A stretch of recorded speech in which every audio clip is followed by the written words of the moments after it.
નમસ્કાર મિત્રો.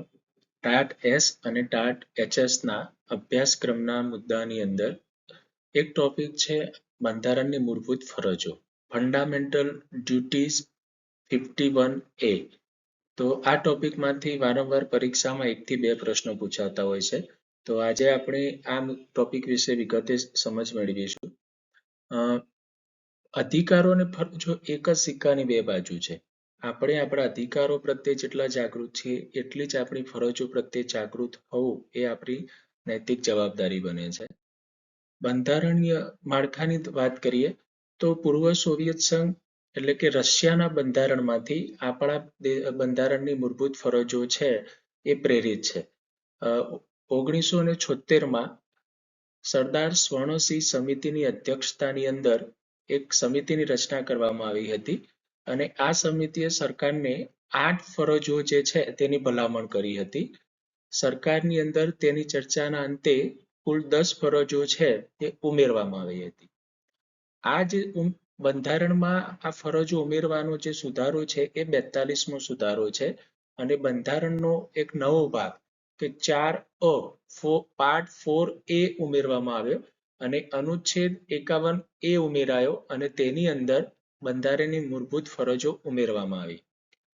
અહીંયા ફક્ત 42મા સુધારા દરમિયાન કુલ 10 ફરજો ઉમેરવામાં આવી હતી.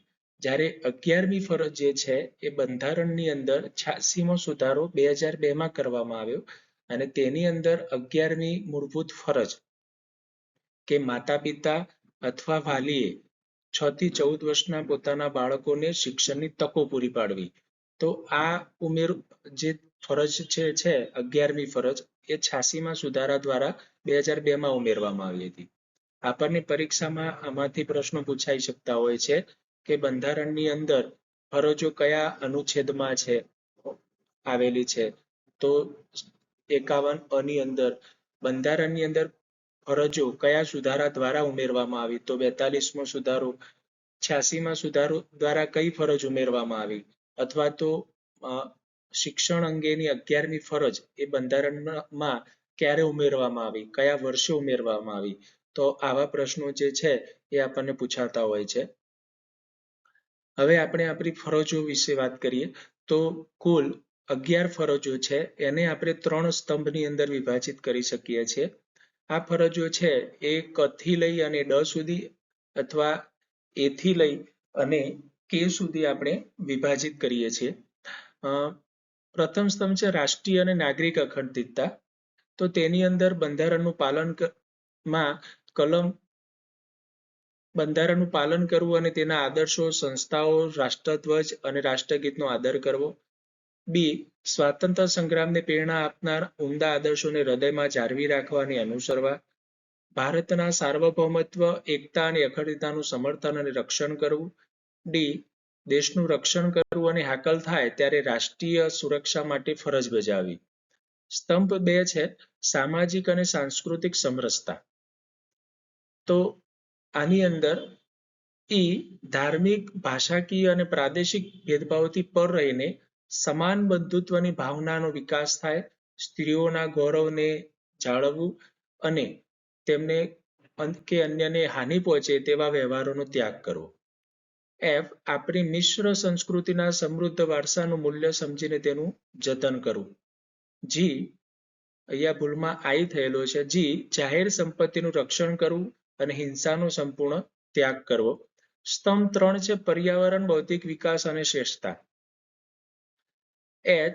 જંગલો, નદીઓ અને વન્યજીવો સહિત પ્રાકૃતિક પર્યાવરણનું રક્ષણ કરવું અને જીવો પ્રત્યે અનુકંપા રાખવી.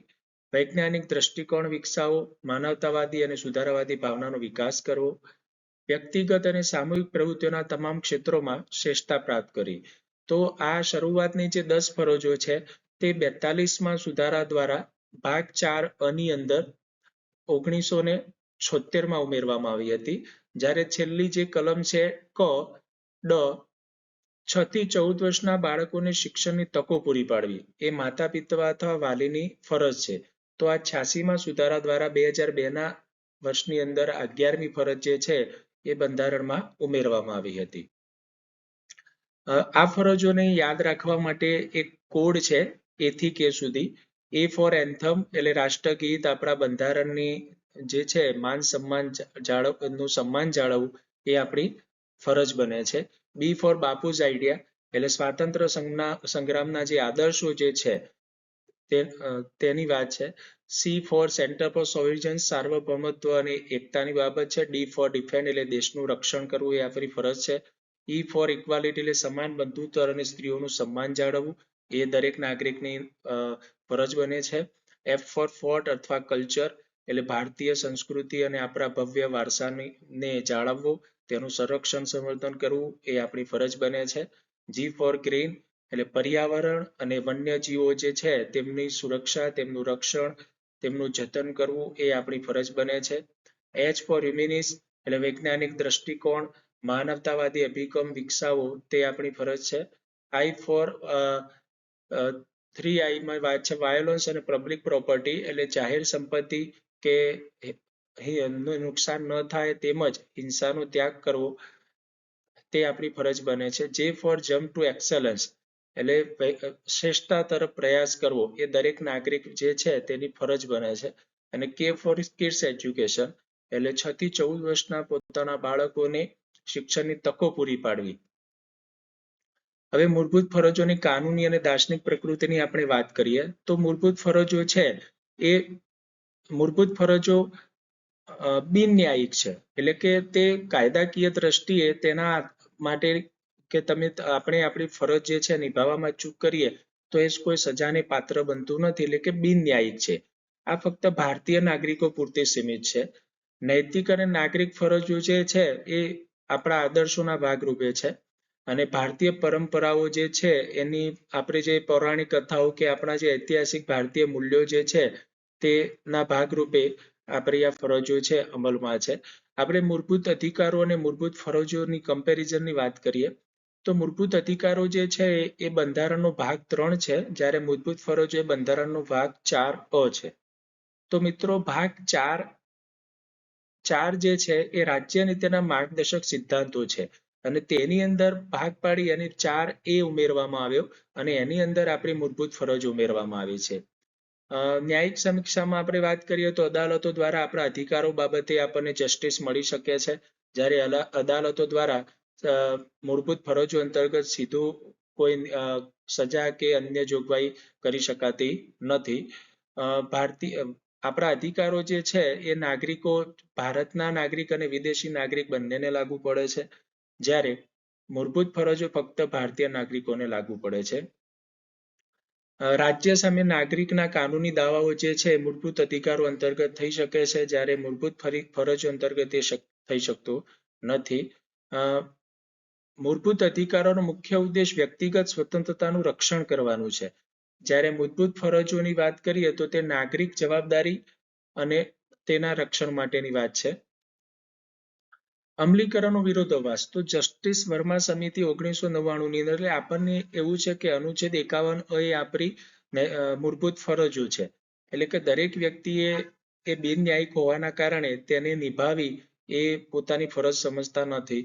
પણ ઘણા બધા આપણા બંધારણની અંદર જે અધિનિયમો ગણાય છે કે જેની અંદર આપણી ફરજો જે છે એ પરોક્ષ રીતે પણ તેનો એમાં સમાવેશ થઈ ગયેલો જોવા મળે છે. તો છે રાષ્ટ્રીય સન્માન અપમાન અટકાવતો કાયદો 1971 નો જે અધિનિયમ છે, તો તેની અંદર આપણા બંધારણ, રાષ્ટ્રધ્વજ, રાષ્ટ્રગીત જે છે તેના અપમાન બદલ કે તેના અવમાન બદલ સજાની જોગવાઈ છે. વન્યજીવ સંરક્ષણ અધિનિયમ 1972 કે જેની અંદર પર્યાવરણ અને પ્રાણીઓના રક્ષણ જે છે તે કરવું, તેના અંતર્ગત કોઈ પણ વ્યક્તિથી અથવા ભારતીય નાગરિકથી કોઈ ચૂક થાય છે તો તેના માટે સજાની જોગવાઈ છે. તો આ પર્યાવરણ અને પ્રાણીઓનું રક્ષણ કરવું એ આપણી નૈતિક ફરજ છે. આપણી 51 કની પેટા જે મુદ્દો છે તે આપણી નૈતિક ફરજ પણ છે અને તે એક અધિનિયમના ભાગરૂપે પણ છે. જન પ્રતિનિધિત્વ અધિનિયમ 1971 છે જે 1951 છે. તેમાં ધર્મ, જાતિના નામે દુશ્મનાવટ અને આ બાબતોને થી જે અવ્યવસ્થા જળવાય છે તો એ અટકાવવા માટે જે અધિનિયમ જે છે તે પણ એક આપણી ફરજના ભાગમાં આવી જાય છે. અને ભારતીય દંડ સંહિતા જે છે તો આ દંડ સંહિતાની અંદર રાષ્ટ્રીય અખંડિતતાને જો નુકસાન પહોંચાડવામાં આવે છે તો તેના માટે સજાની જોગવાઈ છે. જ્યારે રાષ્ટ્રીય અખંડિતતાને નુકસાન જે છે જાળવવી એ આપણી નૈતિક ફરજ પણ બને છે. ન્યાયિક સમન્વય અને અદાલતોની ફરજોનો ઉપયોગ કેવી રીતે થાય છે? તો MC મહેતા કેસ છે ગંગા પ્રદૂષણ. તો આની અંદર આપણે જોયું કે પર્યાવરણને નુકસાન થતું અટકાવવું એ આપણી નૈતિક ફરજ જે છે અને સાથે એક અધિનિયમ પણ છે કે જેમાં પર્યાવરણની સંરક્ષણ કરવાની વાત છે. તો અહીંયા અદાલતે અનુચ્છેદ 51A અને એની પેટા ફરજ G નો ઉપયોગ કરીને પર્યાવરણ અને નદીઓના રક્ષણ કરવાની રાજ્ય અને નાગરિકોની સંયુક્ત જવાબદારી છે, સંયુક્ત ફરજ છે તેના પર ભાર મૂક્યો હતો. એમ સ્ટુડન્ટ યુનિયન કેસમાં પણ એક આપણી જે ફરજ જે છે શ્રેષ્ઠતા પ્રાપ્ત કરવાની વાત છે. આપણી ફરજ જે છે 51 કની પેટા જે મુદ્દો જે છે તો તે બાબત જે છે આમાં જોઈ શકાય છે. વિવેચનાત્મક નિદાનની અંદર વાત કરીએ તો સ્વર્ણસિંહ સમિતિની અન્ય બે જે ફરજો કે ભલામણો જે છે ફરજો માટેની તેમાં એક છે કરવેરો ચૂકવવાની સ્પષ્ટ ફરજ અને ફરજ ભંગ બદલ આર્થિક દંડ કે સજાની જોગવાઈ. તો આ બે બાબતોનો સ્વીકાર કરવામાં નહોતો આવ્યો. સામાન્ય વિવેચન જે છે કે અમુક ફરજની જે અમલમાં મુકાયેલી છે તેમાં અમુક બાબતો જે છે અસ્પષ્ટ છે અથવા સમજવા માટે આપણને વધુ અભ્યાસની જરૂર પડી શકે છે. એક છે મહત્વની ફરજોનો અભાવ. એટલે મતદાન કરવું, કુટુંબ નિયોજન જેવી આવશ્યક લોકશાહીની ફરજો ગેરહાજર છે. મતદાન કરવું એ આપણી નૈતિક ફરજ બને છે અને આપણે જોઈ શકીએ છીએ કે ચૂંટણી દરમિયાન આપણે કેટલું મતદાન થાય છે. કોઈ મોટા ભાગે આપણે એવરેજ 50, 60, 70% આજુબાજુમાં મતદાન થતું હોય છે. તો આને આપણે નૈતિક ફરજના ભાગરૂપે અમલમાં મૂકવાની થાય છે. અસ્પષ્ટ પરિભાષાની તો ઉમદા આદર્શો, વૈજ્ઞાનિક દ્રષ્ટિકોણ તો કયા સંદર્ભે અને કેવી રીતે આના વિશે વિચારવાનું છે તો એ બાબતે પણ નાગરિકોમાં અમુક અસ્પષ્ટતા જોવા મળે છે. સ્થાન અંગે ટીકા છે. એટલે અમુક વિવેચકો માને છે કે અધિકારો ભાગ 3માં આવે છે તો તેને તરત મૂકવાને બદલે આપણે ભાગ 4A તેને મૂકવામાં આવ્યું છે. એટલે કે એનું મૂલ્ય ત્યાં ઘટી જાય છે એવું માનવામાં આવે છે. આ એક વિવેચના છે. ગાંધીજીએ આપણને આ બાબતે સ્પષ્ટ રીતે સમજ આપી છે કે અધિકારોનો સાચો સ્ત્રોત ફરજો છે. જો આપણે બધા આપણી ફરજો બજાવીશું તો અધિકારો શોધવા ક્યાંય નહીં જવું પડે. તો આવો પણ કોઈ મુદ્દો આપણને પરીક્ષામાં પૂછાઈ શકે છે. તો આપણે આપણા અધિકારો પ્રત્યે જેટલા જાગૃત છીએ તેટલા જ આપણી ફરજો પ્રત્યે જો જાગૃત રહીશું તો જરૂરથી આપણે આપણા દેશના વિકાસમાં ફાળો આપી શકીશું. આભાર. આપણે આવા અગત્યના મુદ્દા સાથે ફરીથી મળીશું.